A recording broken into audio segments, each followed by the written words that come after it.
Hello everyone, welcome to the session. Hopefully आप सब लोग स्वस्थ हैं, आपकी पढ़ाई बहुत बेहतरीन तरीके से चल रही है।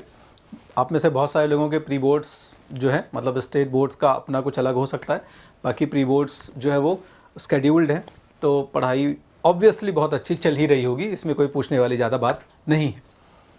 अब थोड़ा सा हम रोड मैप डिस्कस कर लें अगले 1-1.5-2 मिनट के अंदर जल्दी से। तो क्लास 12 के चैप्टर्स कंप्लीट हो गए हैं हमारे। कुछ लोगों को मैप में थोड़ा सा कन्फ्यूजन जैसा है। मैप सबसे वैसे इजी चीज़ है, लेकिन फिर भी आज का एक छोटा सा सेशन ही है, बहुत छोटा सा सेशन है, 15-20 मिनट 10 मिनट में मैं आपको समराइज करने वाला हूँ और सिर्फ आइडिया देने वाला हूँ। बेसिकली मेरा जो पॉइंट ऑफ व्यू है वो ये है कि आप प्रैक्टिस ज़्यादा करिए। तो अभी मैप के बारे में बात करते हैं, आज मैप सेशन हो जाएगा। इसके बाद फिर हम PYQs और आपके अलग अलग तरीके के जो क्वेश्चंस आते हैं, वैरायटी ऑफ क्वेश्चंस हैं, इनके ऊपर थोड़ी सी बात करेंगे, यानी इसका एक छोटा सा सेशन रखेंगे 12th लगभग। यहाँ पर हम समराइज़ करेंगे इस साल का जो सेशन है। हाँ, कुछ और रिवीजन सेशन लेके आऊँगा मैं डेफिनेटली, छोटे छोटे हर चैप्टर के समराइज रिवीजन सेशंस, तो कोशिश करूँगा कि वो थीम वाइज हो जाए, थीम 1, थीम 2 और थीम 3 इस तरीके से। तो ये 12th का हो जाएगा और इसके बाद फिर क्लास 11th के लिए हम काम करेंगे। तो ये कुछ इस तरीके से रोड मैप रहेगा। क्लास 11th का भी बहुत डिले हो गया, तो मैं चाह रहा हूँ कि आगे आने वाला जो सेशन है उसके लिए वीडियो रिकॉर्डेड हो जाए टाइम पे पहले से ही, मतलब इसके पहले की सेशन शुरू हो वीडियोस मिल जाएं। हाँ, एक और क्लास 12th जो है उनको जो बच्चे क्या लगभग सारे CUET दे रहे हैं, तो उसमें आपको डिलीटेड चैप्टर्स भी पढ़ने हैं। तो डिलीटेड चैप्टर्स अगर पढ़ना है तो उसके लिए 2-3 ऑप्शंस देख रहा हूँ मैं। समय कम है इसलिए रिकॉर्डेड सेशन वैसे मैं कोशिश करूँगा कि रिकॉर्डेड दे दूँ, बट अगर नहीं हो पाया तो 2 तरीके हो सकते हैं, या तो लाइव सेशंस या फिर हम कोशिश करेंगे कि गूगल मीट या जूम या कुछ इस तरीके के प्लेटफॉर्म पर मैं आपको इंटरैक्टिव तरीके से, मतलब इंटरैक्ट होके ही डायरेक्टली पढ़ा दूँ। अगर ऐसा होता है तो आपको उसकी सूचना दे दी जाएगी, लिंक्स दे दी जाएंगी और हम वहाँ पर मिल लेंगे। तो ये कुछ इस तरीके से आगे आने वाला जो हमारा प्लान रहेगा 12th के लिए और 11th के लिए। बाकी फिर कुछ और सब्जेक्ट्स भी लाए जा रहे हैं आगे, ज्योग्राफी, पॉलिटिकल साइंस जो भी हैं वो हम धीरे धीरे आगे कवर करेंगे आने वाले सेशन में। हिस्ट्री हमारा लगभग कंप्लीट ही हो गया है। बहरहाल मैप के ऊपर बात करते हैं। जैसा मैंने कहा कि मैप सबसे आसान चीज़ है। क्यों आसान चीज़ है? तो आजकल तो वैसे गूगल मैप का ज़माना है और हम गूगल मैप में आसानी से लोकेशन लगा के बहुत जल्दी कहीं से कहीं भी पहुंच जाते हैं। ये तो एक बात हो गई। दूसरी बात, एक मतलब हमारे व्यवहारिक जीवन में, प्रैक्टिकल लाइफ में जब हम क्या करते हैं, एक लोकेशन से दूसरे लोकेशन पहली बार जाते हैं तो एक रास्ता अपनाते हैं, है ना। कोई सा भी रास्ता हमने अपना लिया, 1 बार 2 बार गए तो फिर क्या हुआ, वो रास्ता हमको याद हो गया। ऐसा हमारे साथ बहुत कॉमन है, होता ही है। किसी जगह पे गए तो उसका रूट पूरा याद हो जाता है हमको कि अच्छा इस रूट से जाना है, इस रास्ते से मुड़ना है, लेफ्ट राइट पूरा। ये क्यों? क्योंकि आप बार बार गए, यानी आपने मल्टीपल टाइम्स प्रैक्टिस की है। वो जाना क्या है, प्रैक्टिस ही तो है। रोज़ स्कूल का रास्ता, पहली बार जब स्कूल गए होगे पीट पाट के, पेरेंट्स ने जब भेजा होगा, या आप में से कुछ बहुत अच्छे स्टूडियस बच्चे रहे होंगे, वो अपने आप चले गए होंगे, ठीक है, पीटने की ज़रूरत नहीं पड़ी होगी। हम में से बहुत सारे लोग पीटे हैं स्कूल जाने के लिए।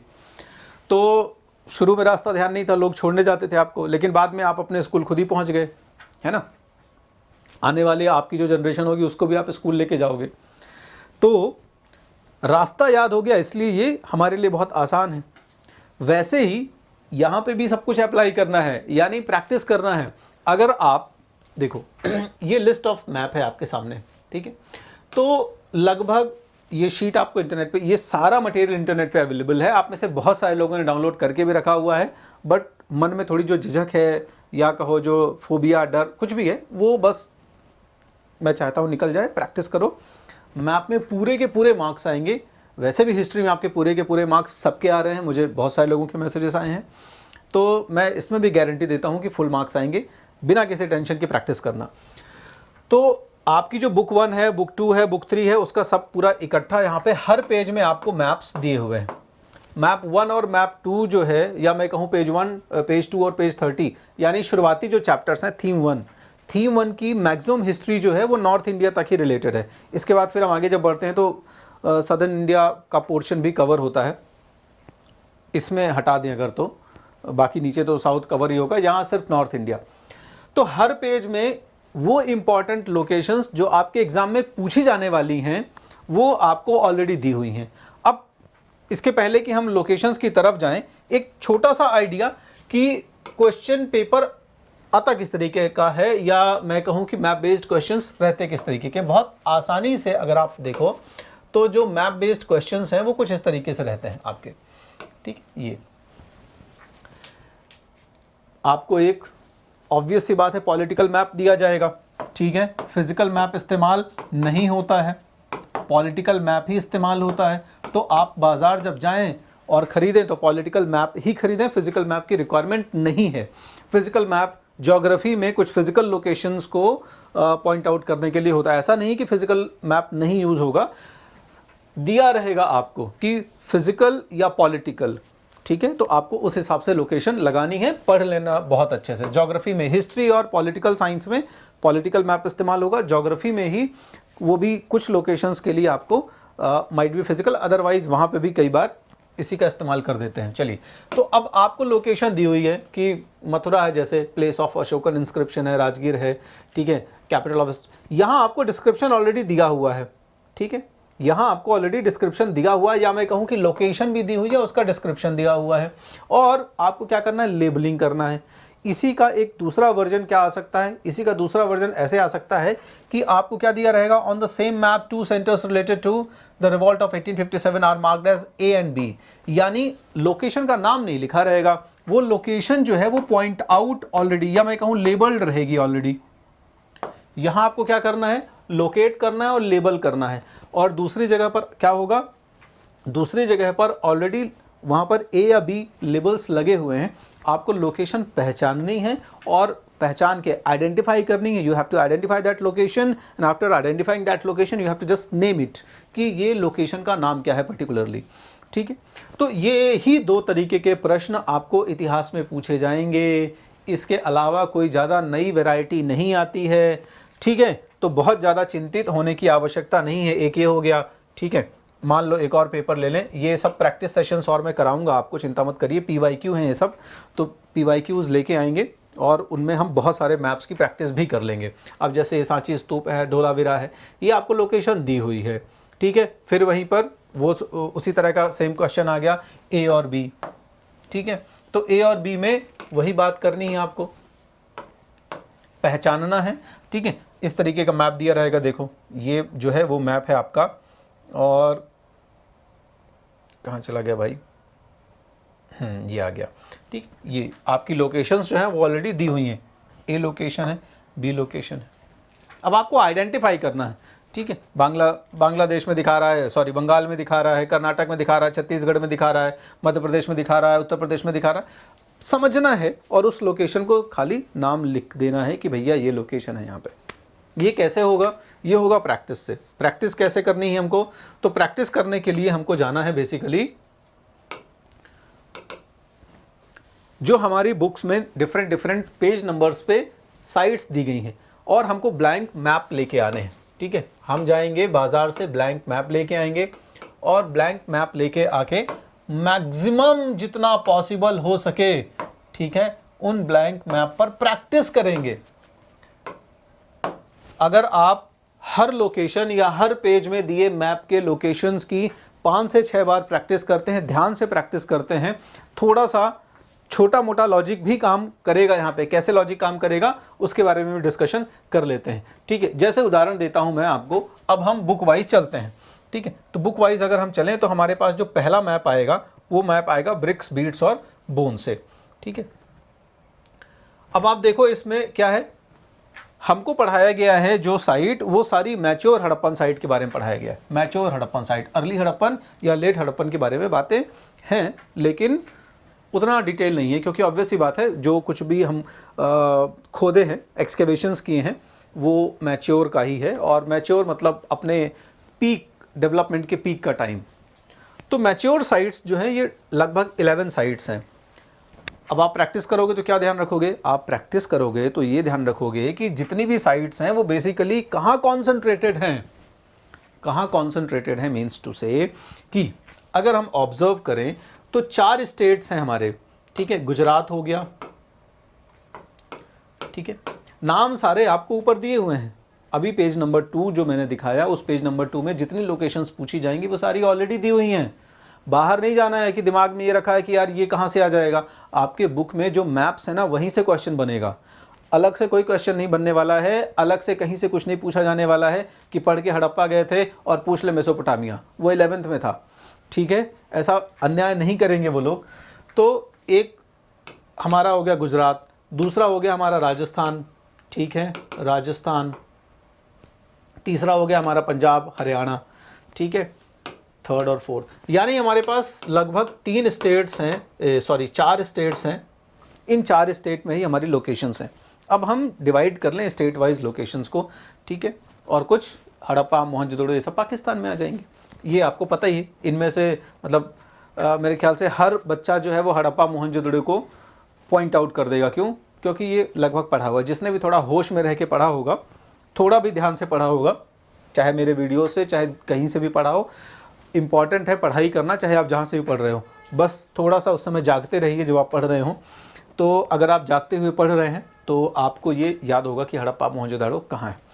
तो इस तरीके से आप जैसे गुजरात की बात कर लें, धोलावीरा है, लोथल है, नागेश्वर है, 3 ही इंपॉर्टेंट साइट दिख रही हैं हमको यहाँ पे, ठीक है। राजस्थान में कालीबंगा है, ठीक है। राजस्थान के बाहर इधर पाकिस्तान के एरिया में हड़प्पा मोहनजोदड़ो है, कोट दीजी है, चन्नूदड़ो है, बालाकोट है, ठीक है। इधर राखीगढ़ी, बनावली है। कोई बहुत मुश्किल नहीं है, लगाओ तो जाके। अब यहाँ पे जादू टोना थोड़ी करना है कि सर कैसे याद रखें। याद ऐसे रखें कि आप ब्लैंक मैप लेके आएँ और आप लगभग हर चैप्टर के लिए 10 मैप लेके आ जाइए। 12 चैप्टर है आपके पास, 100 मैप लेके आ जाइए, या मैं कहूँ 5-5 लेके आ जाओ, चलो ठीक है, 50-60 मैप लगेंगे, कोई बहुत ज़्यादा खर्चा नहीं है। या फिर प्रिंट आउट्स निकलवा लो कहीं, ऐसा एक मैप लो और उसके प्रिंट आउट या फोटोकॉपी करवा लो, सिंपल, कुछ भी इस तरह का एक तरीका अपना लो। एक दिन करके एक चैप्टर की प्रैक्टिस करो, या एक हफ्ते एक ही चैप्टर की प्रैक्टिस करो, ठीक है। उस पर्टिकुलर हफ्ते हमने एक पर्टिकुलर चैप्टर की प्रैक्टिस करी, और या कहो 3 दिन 4 दिन इस तरीके से प्रैक्टिस करी। हफ्ते भर करोगे तो महीनों लग जाएंगे ऐसे आपको। 2 दिन 3 दिन एग्रेसिवली हमने जब प्रैक्टिस करी तो वादा है मेरा, आपके दिमाग में लोकेशन आप लगाए, प्रैक्टिस किए, जब आप एग्ज़ाम हॉल में वो नाम देखोगे तो ऑटोमेटिकली आपको ध्यान आ जाएगा कि अच्छा ये लोकेशन प्रैक्टिस करी थी मैंने, हड़प्पा यहाँ पे है, ठीक है। चलिए, तो ये हो गया पहला चैप्टर। दूसरे की तरफ अगर हम बढ़े, किंग फार्मर्स एंड टाउन्स, महाजनपद और सिटी, 16 महाजनपद हैं टोटल, 16 महाजनपद हैं। इन 16 महाजनपद में एक महाजनपद जो है वो साउथ इंडिया में है, अशमक। इसके अलावा सारी की सारी महाजनपद जो है वो कहाँ है हमारी, उत्तर भारत में। उत्तर भारत में भी सारी की सारी 90% महाजनपद जो है, सारी की सारी जनपदों में 90% जो जनपदें हैं आपकी, वो आपके कहाँ दिख रही हैं, नॉर्थ ईस्टर्न पोर्शन में। ये वाला पोर्शन हो गया। ज़्यादातर मगध के बारे में पूछता है, राजगीर के बारे में पूछता है। 16 महाजनपदों में भी जो इंपॉर्टेंट महाजनपदाज हैं जिनका हिस्ट्री में डिस्क्रिप्शन आता है, ठीक है, मगध के बारे में पूछेगा, कौशल के बारे में पूछेगा, राजगीर के बारे में पूछेगा, वज्जी के बारे में पूछेगा, वाराणसी के बारे में पूछेगा, कुरु के बारे में पूछेगा, इधर तक्षशिला गांधार के बारे में पूछेगा। यार यहाँ भी डिवाइड कर लो, सारा का सारा उत्तर प्रदेश, उत्तराखंड, बिहार यही ले गया तुम्हारा। इसके अलावा फिर अफगानिस्तान ले गया थोड़ा सा, मध्य प्रदेश, उज्जैन और अवंती, बस यही लेके जा रहा है, ज़्यादा तो कुछ लेके नहीं जा रहा है। तो 3 राज्यों में आपका पूरा, 3-4 राज्यों में आपका पूरा लोकेशन जो है कॉन्सेंट्रेट हो रहा है। स्टेट्स को आइडेंटिफाई करिए, और वहाँ पर मतलब कम से कम ये दुर्दशा तो नहीं होगी ना कि महाजनपद का प्रश्न आया और कोई स्टूडेंट फिर ढूंढ रहा है कि महाजनपद कहीं श्रीलंका में ना निकल आए या दक्षिण भारत में ना निकल आए। 16 महाजनपद मतलब स्टेट्स को इतना तो ध्यान रहेगा। अब आपको बस थोड़ा सा एक्यूरेट 100% नहीं तो नियरली अगर आप लोकेशन को आइडेंटिफाई करते हैं तो वो भी आपका नंबर आपको मिलेगा। मतलब ऐसा भी नहीं है कि उटपटांग लगाओ टोटल, लेकिन थोड़ा सा भी आसपास लगाओगे तो आपको मिल जाएगा। हाँ, यहाँ थोड़ा सा समस्याएं होंगी, अशोकन इंस्क्रिप्शंस जो है, ठीक है। लेकिन अच्छी चीज़ क्या है, अच्छी चीज़ का मतलब ये है कि अभी तो इतिहास 12वीं का पढ़ रहे हो ना, और जहाँ तक मैंने देखा तो 12वीं के आपके इस चैप्टर में कोई बहुत ज़्यादा मेजर माइनर और सारे पिलर और सारे इंस्क्रिप्शन इतने डिटेल में नहीं दिए गए, कुछ ही इंपॉर्टेंट इंस्क्रिप्शंस हैं, ठीक है। तो उस इंस्क्रिप्शन में भी आप मध्य प्रदेश और उत्तर प्रदेश को प्रैक्टिस कर लीजिएगा। 90% अभी तक जितने क्वेश्चंस आए हैं वो इन्हीं में से आए हैं। सांची का हो गया, ठीक है, ये कौशाम्बी हो गया, मथुरा मेरठ, ये सारे। उत्तर प्रदेश और मध्य प्रदेश भी, एक आइडिया दे रहा हूँ, अगर उत्तर प्रदेश और मध्य प्रदेश भी पढ़ लोगे तो तुम्हारा अशोकन इंस्क्रिप्शन का, अशोक के अभिलेखों का मैप कहीं नहीं जाएगा।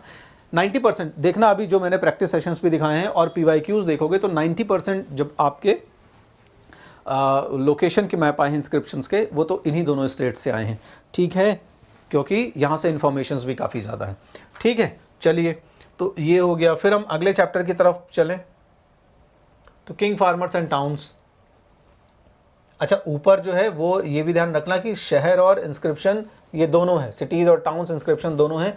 तुम्हें ये शीट चाहिए होगी तो मैं दे दूंगा नीचे, कोई बहुत बड़ी बात नहीं है, ठीक है। मतलब इसमें कुछ ऐसा वो नहीं रहेगा। चलो आगे बढ़ते हैं। चैप्टर 4 है थिंकर्स, बिलीफ एंड बिल्डिंग्स। ये जो है पर्टिकुलर बुद्धिस्ट साइट, अब इनको पढ़ना पड़ेगा। 4-5 साइट्स ऐसी हैं जो बहुत इंपॉर्टेंट, बोध गया बहुत इंपॉर्टेंट हो गया, ठीक है, सांची बहुत इंपॉर्टेंट हो गया, श्रावस्ती लुम्बिनी बहुत इंपॉर्टेंट हो गया, इधर अमरावती इंपॉर्टेंट हो गया क्योंकि अमरावती का डिस्क्रिप्शन है। तो इनमें से भी जो क्वेश्चंस अभी तक ज़्यादातर आए हैं वो कहाँ से आए हैं, इन्हीं लोकेशन से आए हैं। ये जो लोकेशंस हैं इनमें 90% क्वेश्चंस बने हैं। इसके अलावा या तो अमरावती पूछा गया है या फिर अजंता, नासिक, ये पूछा गया है।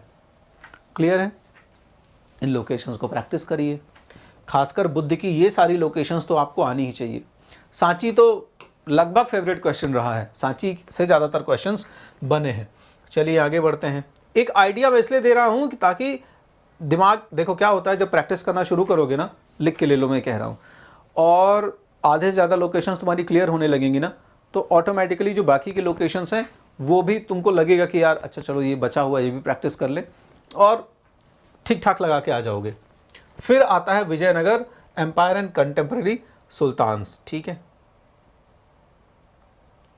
तो कर्नाटक, आंध्र प्रदेश, तमिलनाडु, केरल, ये 4 राज्य ध्यान में रख लीजिए, दिमाग में बैठा लीजिए कि इन्हीं 4 राज्यों में ही हमको ये एरिया मिलने वाला है।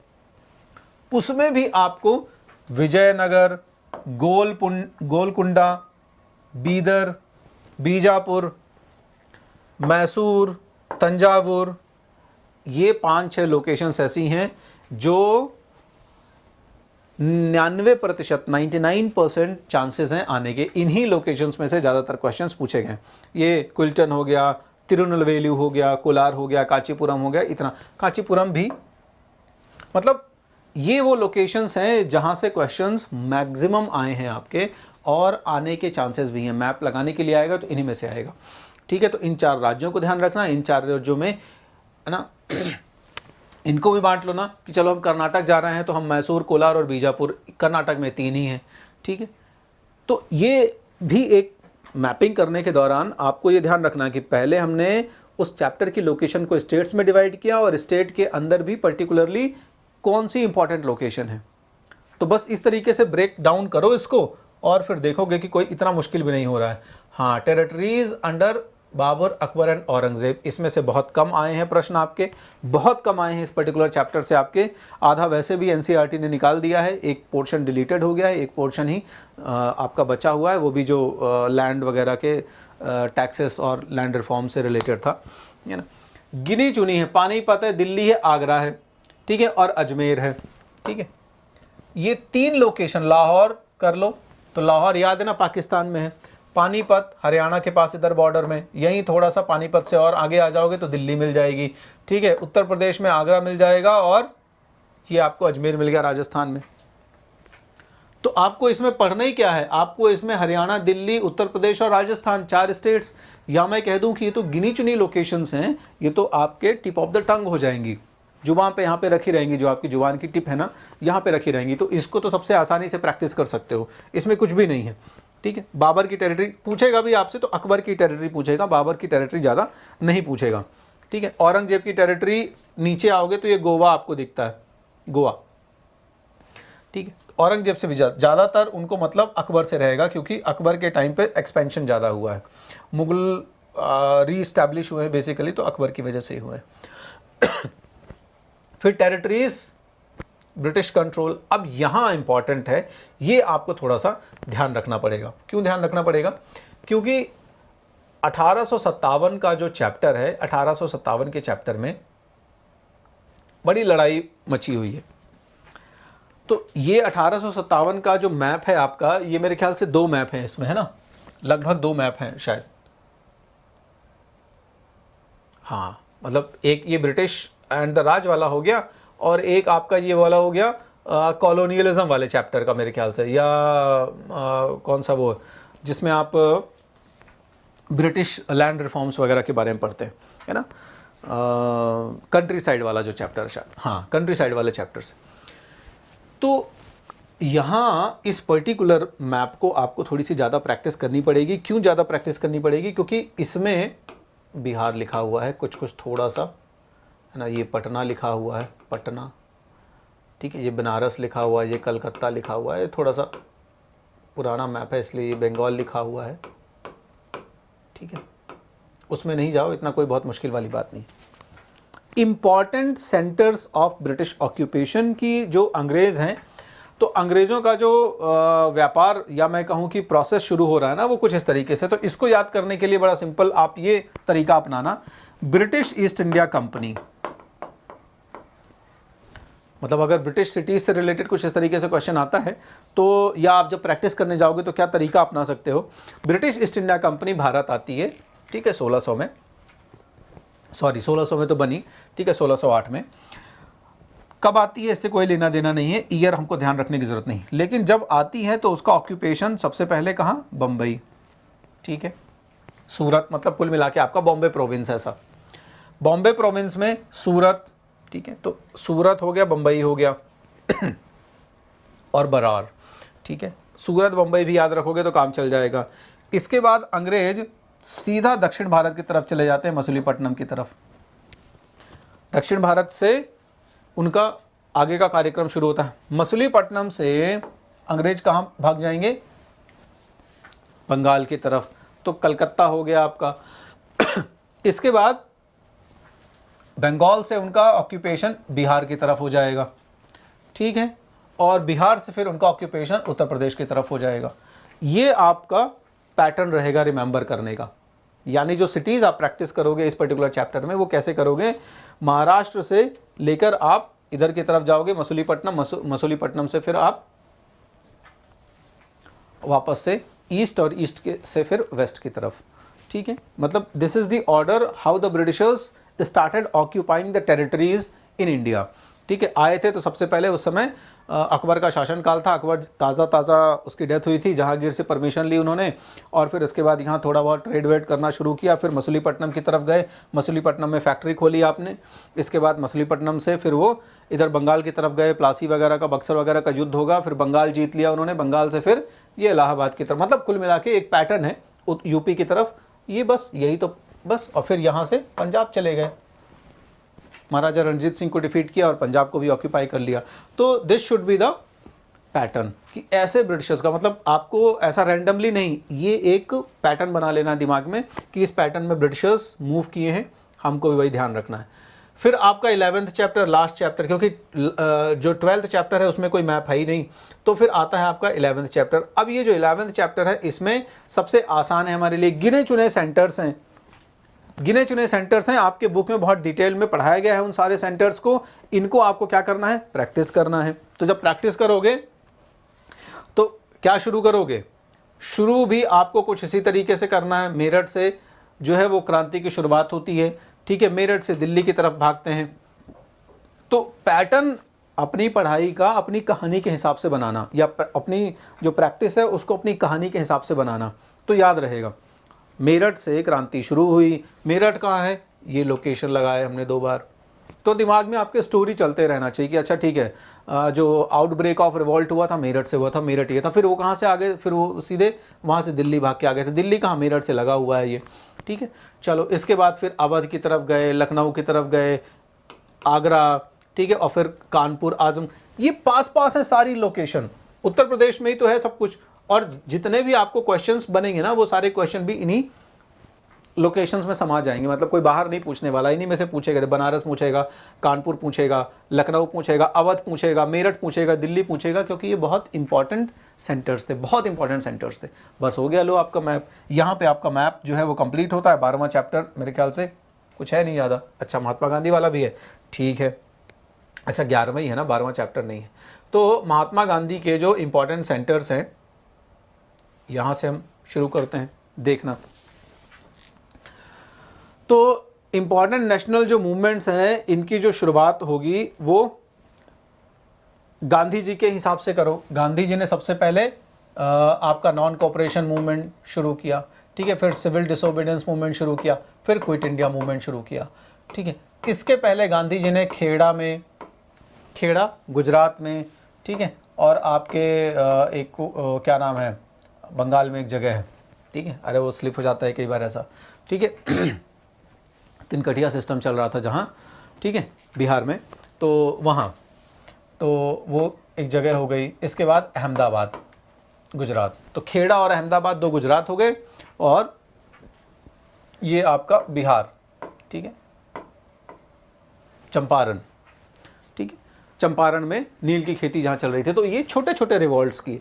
तो सबसे पहले आप इसी ऑर्डर में काम करोगे, खेड़ा और बिहार में चंपारण और ये अहमदाबाद, ठीक है। ये हो गया आपका अहमदाबाद खेड़ा, पास पास हो गए।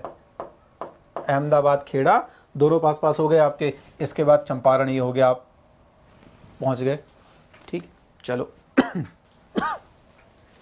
फिर इसके बाद non cooperation movement, civil disobedience movement, quit India movement, इनका भी आपको कुछ ऐसे ही प्रोसेस लगाना होगा। ये सारे, इनमें भी सबसे ज़्यादा इंपॉर्टेंट कौन से हैं? इनमें सबसे ज़्यादा इंपॉर्टेंट हैं आपके सिविल डिसोबीडियंस मूवमेंट और quit India movement. Civil disobedience movement और क्विट इंडिया मूवमेंट तो है ही है। नॉन कोऑपरेशन में शुरुआत नहीं पूछेगा, रुका कहाँ वो पूछेगा, क्योंकि वो इंपॉर्टेंट है, Chauri Chaura. Non cooperation movement में ज़्यादातर जो आया है आपका, वो आया है कि किस लोकेशन पर वो आउटब्रेक हो गया था, जो मॉब है वो नॉन वायलेंट के प्रिंसिपल से डेविएट हो गई थी, ठीक। तो चौरी चौरा, ये चौरी चौरा याद रखना है हमको, ठीक है। चौरी चौरा पहुंच गए हम, ठीक है। बनारस पहुंच गए हम, चंपारण, सब पास पास है। क्विट इंडिया रेजोल्यूशन, यानी ये बात हो रही है क्विट इंडिया मूवमेंट की। Civil disobedience movement, civil disobedience movement जो है वो आपका साबरमती नदी से शुरू करेंगे गांधी जी, और दांडी, ये यहाँ पर आकर सॉल्ट लॉ को ब्रेक किया था। साबरमती नदी मैंने कहा तो ये मत सोच लेना नदी से निकल के आए थे। यहाँ पर क्या था, आश्रम था, गांधी जी का आश्रम था साबरमती रिवर के पास में, ठीक है। तो साबरमती रिवर के पास जो उनका आश्रम था, साबरमती आश्रम ही नाम था उसका, वहाँ से उन्होंने अपना ये कैंपेन शुरू किया था और दांडी में आके सॉल्ट लॉ ब्रेक किया था। अब क्विट इंडिया मूवमेंट मैंने बता ही दिया, ठीक है। बम्बई, जिसे आज आप मुंबई कहते हैं, तो बॉम्बे में ग्वालियर टैंक था, वहाँ से बेसिकली रेजोल्यूशन शुरू हुआ था। तो ये वो पर्टिकुलर एरिया रहेगा। बॉम्बे बहुत बड़ा प्रोविंस था उस समय, आज का गुजरात और महाराष्ट्र दोनों बम्बई प्रोविंस के अंतर्गत आते थे। तो ये आपके इंपॉर्टेंट सेंटर्स हो गए गांधी जी से रिलेटेड। अब इसी इंपॉर्टेंट मूवमेंट में क्या है आपका, ये 1919 जलियांवाला बाग मैसेकर, तो ये अमृतसर आपको ध्यान रखना है, ये लोकेशन बहुत इंपॉर्टेंट है, ठीक। तो ये कुछ वो इंपॉर्टेंट लोकेशंस हैं जिनको पूछा ही जाता है ज़्यादातर, आई मीन टू से क्वेश्चंस ज़्यादातर यहाँ से बने हैं, ठीक है। तो ऐसी आशा कर रहा हूँ मैं कि आपको लगभग अब इतनी समस्या नहीं होगी मैपिंग करने में, यानी जब प्रैक्टिस करेंगे आप तो इतनी दिक्कत नहीं आएगी। फिर भी लगता है कि बहुत ज़्यादा समस्या आ रही है तो निश्चित तौर पर आप मुझसे संपर्क करें, आई मीन टू से कि फिर आप कमेंट करिए और बैठा के मैं करवाऊँगा मैपिंग, चिंता मत करो फिर, ठीक है। फिर वही रास्ता बचता है, मैं सामने लाइव सेशंस करके मैपिंग करवाऊँगा, बशर्ते आप पहले ये तरीका आजमाएं, प्रैक्टिस करें और बताएं मुझे कि आपको आसानी लगी प्रैक्टिस करने में, लोकेशंस मेमोराइज हो रही हैं कि नहीं हो रही हैं। चलो, तो ये हो गया मैप सेशन। बाकी का जो है PYQ और जो कुछ भी प्रैक्टिस सेशंस हैं वो भी जल्दी से लाने की कोशिश की जाएगी। बने रहिए चैनल के साथ, पढ़ते रहिए, अपने स्वास्थ्य का ध्यान रखिए। धन्यवाद।